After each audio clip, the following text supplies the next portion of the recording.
택시 부재를 끝내기 위해 왔다. 마카파TV Let's get it. 안녕하세요, 마카파TV입니다. 오늘 이야기는 택시 부재 모든 이야기와 승차난 해소 방안 이런 거에 대해서 한번 이야기해볼까 합니다. 일단 이야기에 앞서 여우와 신포도와 같은 저 포도는 너무 쉬어서 맛이 없을 거야 라는 생각을 버리고 경험하지 못한 사람들의 반박과 초현실주의로 말해볼까 합니다. 그리고 굉장히 직설적으로 말할 겁니다. 여기에 감성 넣어봐야 뭐 빙빙 돌리니까 뭐 굉장히 직설적으로 말하겠습니다. 자, 첫 번째로 택시 부재는 국토부 훈련과 반대인 정책으로 지금 지자체에서 하고 있고, 그리고 잘못된 이해관계가 여러 섞여 있습니다. 이거를 먼저 얘기할 텐데요. 택시제도 운영기준 관한 업무 처리 요령에서 제9조 관할관청은 차량 정비 및 운전자의 과로 방지 등을 위하여 필요하다고 인정하는 경우에는 택시의 부재를 두어 정기적으로 운유토록 할 수 있다. 다만 일시적인 교통수요 증가 등이 예상되는 경우에는 이를 해제할 수 있다 라고 명시되어 있습니다. 이거는 국토부 훈령입니다. 일단 전국적인 택시 부재 현황을 한번 보겠습니다. 자, 지금 이렇게 택시 부재 현황표입니다. 서울 같은 경우는 법인이 아예 없죠. 개인은 3부재고 대부분 지역들이 다 3부재입니다. 경기도 같은 경우에도 법인 택시가 10부재, 개인 택시 3부재. 일반인들은 부재라는 뜻을 잘 모를 수가 있는데요. 부재는 그냥 쉬는 날이라고 보시면 돼요. 그럼 이 10과 3이 무엇을 뜻하냐?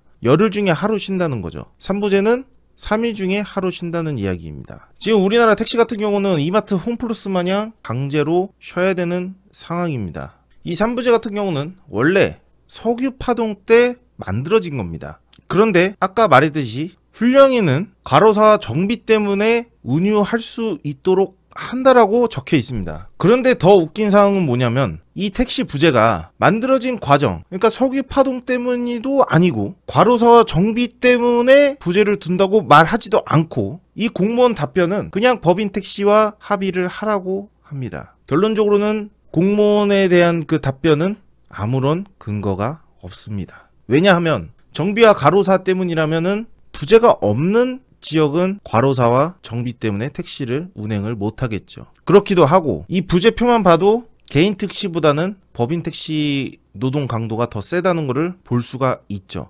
가장 최근에 받은 서울시 공무원 답변입니다. 여기에 어떤 근거로 개인 택시가 부재를 시행하는가 이런 질문이 있었는데요. 여기에 답변이 있습니다. 안전운송의 확보와 서비스 향상을 위하여 필요한 조치라고 적혀 있습니다. 그런데 얼마 전 속초시에서 택시 부재를 전면 해제시켰습니다. 승객 편의 기대를 위해서. 서울시는 서비스 개선 때문에 부재를 둔다고 했지만 속초시 공무원 담당자는 택시 이용 등 승차 서비스가 크게 개선될 것으로 보고 있다. 그러니까 서비스 개선될 것으로 보고 있다고 해석을 하고 있습니다. 휴일이나 관광철에 시민이나 관광객들에게 보다 양질의 좋은 서비스를 제공하게 되겠고 라고 말을 했습니다.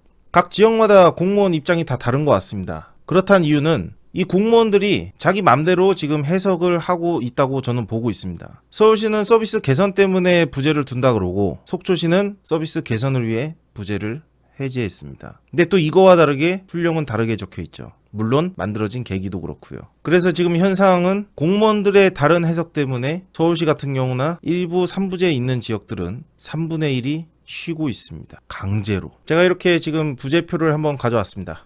4월달이고요. 빨간색은 가조, 파랑색은 나조, 초록색은 다조입니다. 예를 들어서 말씀드리는 겁니다. 이렇게 보면 굉장히 어렵게 보이죠. 그래서 가조인 상태만 가져왔습니다. 이게 3부재 중 한 조인 가조에 쉬는 날입니다. 4월 첫째 주만 봐도 금요일날 쉬고 있죠. 그러니까 손님이 많은 날에 강제로 3분의 1이 쉬고 있습니다. 손님이 없는 날에 일요일날 일을 나와야 됩니다. 그렇다는 것은 지금 이 3부재는 일의 효율이 안 나오고 있다고 보는 겁니다. 뭐 과거에는 그럼 금요일마다 풀면 되지 않냐, 저녁에만 풀면 되지 않냐 이러는데 그렇게 할 경우는 삶의 리듬이 깨집니다. 굳이 일반인으로 비유하자면 야근해라, 특근해라 이 뜻입니다. 그렇기 때문에 이런 비효율적인 부재를 굳이 2022년에 둘 필요는 없다고 저는 생각을 합니다. 그리고 이렇게 강제 휴무 때문에 승차난이 일어나고 있고요. 그리고 이 3부재 때문에 결론적으로는 이 48시간에 묶여 있어갖고 일을 안 해도 되는 시간에 굳이 나와서 일당을 챙겨가야 하고 스트레스 받고 체력 낭비를 하고 있습니다. 이걸 쉽게 이해하자면 예를 들어 호프집이 3부제라면 저녁 장사가 잘 되는 걸 뻔히 아는데 나라 정책상 48시간이 묶여 굳이 장사 안 되는 점심 장사까지 해야 되는 상황이라고 볼 수가 있죠. 물론 우리나라는 그런 호프집이 99%가 없죠. 그런데 이 시장 원리를 파괴시키는 그런 정책이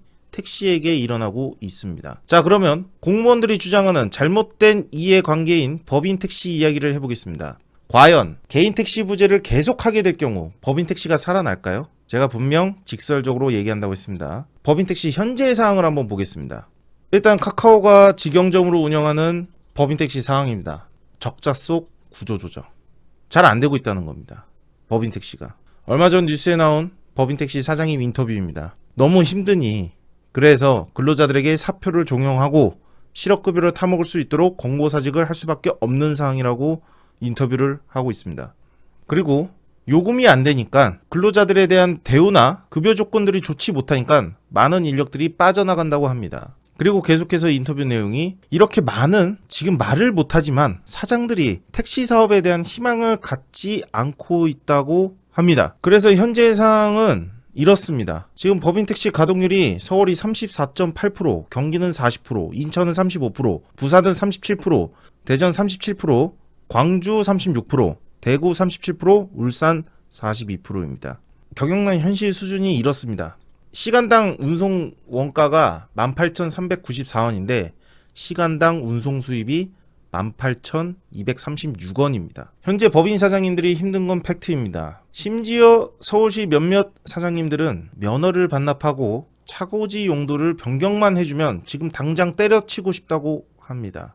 물론 면허 반납도 돈 한 푼 안 받고 반납하고 싶다고 합니다. 지금 반납하면 월 3,500에서 5,000이 세이브가 된답니다. 왜냐? 지금 인건비건 뭐건 하는 나가는 돈이 월 3,500에서 5천만 원이래요. 대출받아서 지금 월급을 주고 있다고 합니다. 그래서 그 법인 사장님들의 희망이 한번 있었습니다. 얼마 전에 면허 전환 사업이 있었죠. 놀고 있는 면허를 개인 택시 면허로 전환하여 매매하는 사업이었습니다.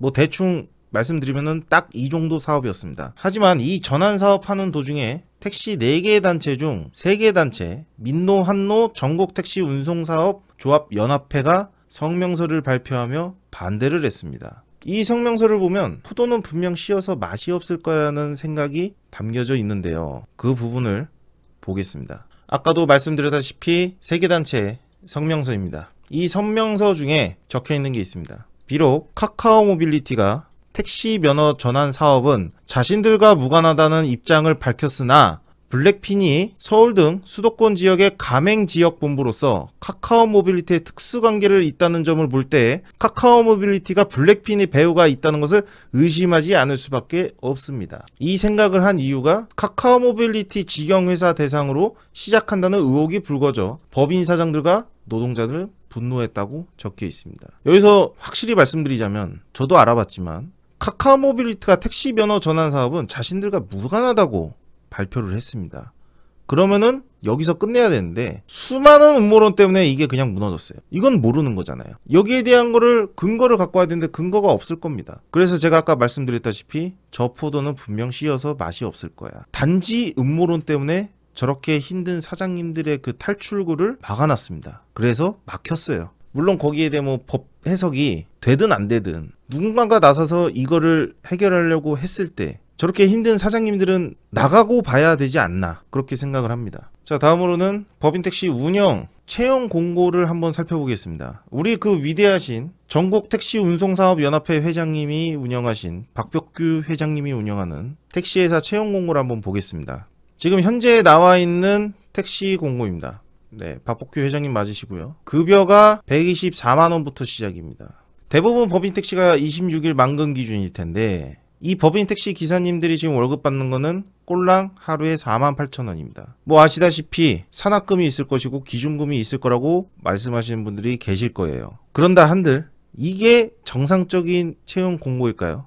이런 월급 시스템이 당연하다고요? 그 이외의 수입을 채우는 기사님에게 시급 적용이 없다는 것은 말이 된다고 생각합니까? 그래서 전국적으로 최저임금 소송이 진행되고 있는 상황이고요. 노동자 입장에서 바라본다고 해도 더 이상 이 모양 이 꼴로 월급을 받기 싫어하시거든요. 모든 택시회사가 저렇게 주냐? 그런 건 아닙니다. 연합회 회장님은 채용 공고를 이렇게 올렸지만 다른 회사를 한번 보겠습니다. 여기 같은 경우는 월 기준 운송 수익금이 없습니다. 그런데 지금 월급만 봐도 225만 원이 넘습니다. 26일 만근하지 않아도 보장률에 따라 급여를 보장한다고 합니다. 주 5일이 됐든 주 2일이 됐든 여러 가지 탄력 근무도 가능하다고 적혀 있습니다. 이렇게 다른 택시 사장님들이 열심히 노력해서 채용을 하려고 합니다. 그럼 지자체에서는 노력을 안 했냐? 했습니다. 1만 명이 떠났는데 세기사는 불과 151명. 캄캄한 택시의 미래.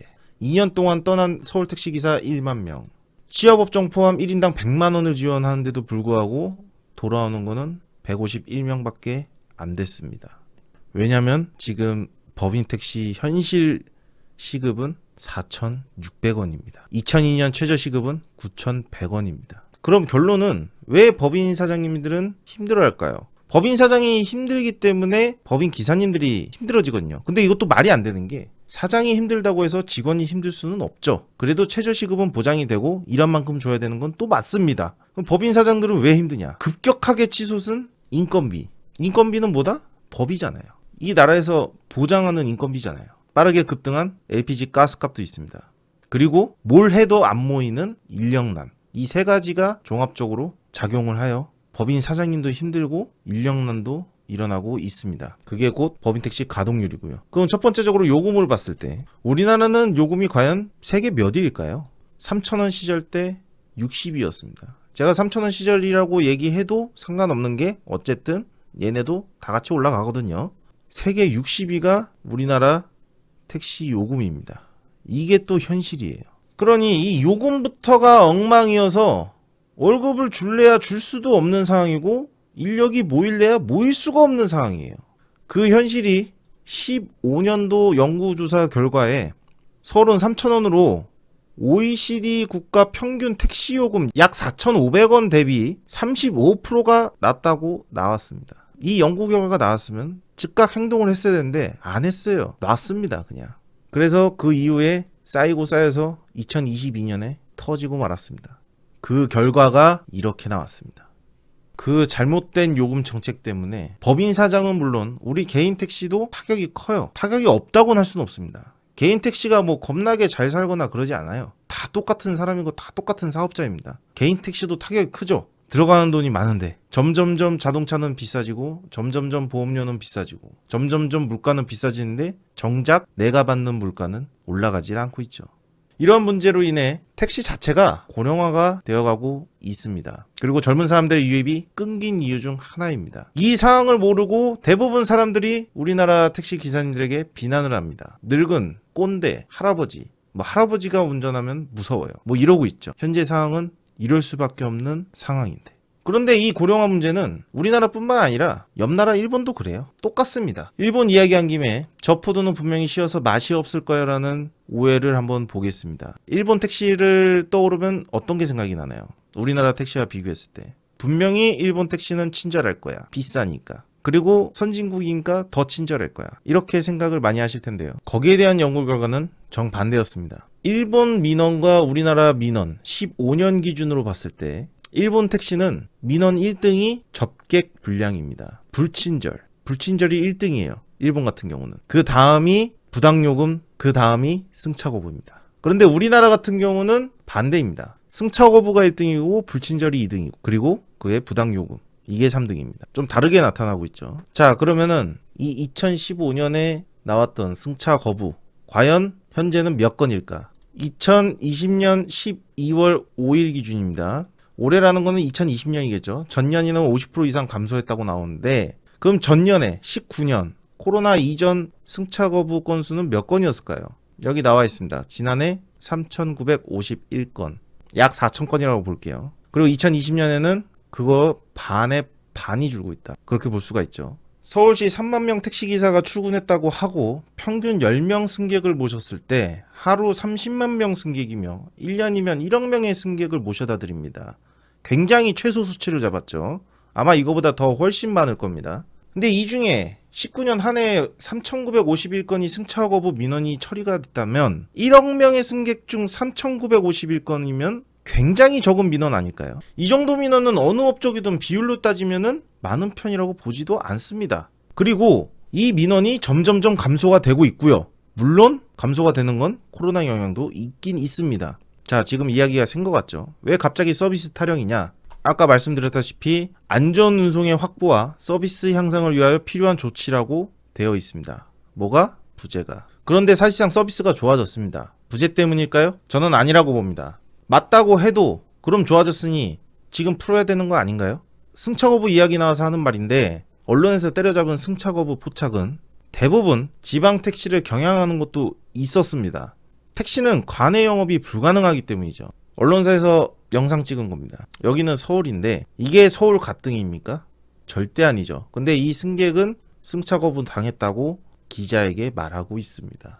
목적지를 듣고 승차 거부한 택시. 당연히 승차 거부하는 게 맞습니다. 왜냐면은 아까 그 가등이 이 가등이거든요. 이건 서울시 가등이 아니에요. 그렇다는 것은 관내 지역 택시인데 원래 관내 지역 택시가 서울에서 서울은 못 움직입니다. 그게 법이에요. 만약에 이 기사님이 운행을 했으면 이건 불법입니다. 그런데 법을 지키도 언론에서는 불법인 것 마냥 물을 많이 탔어요.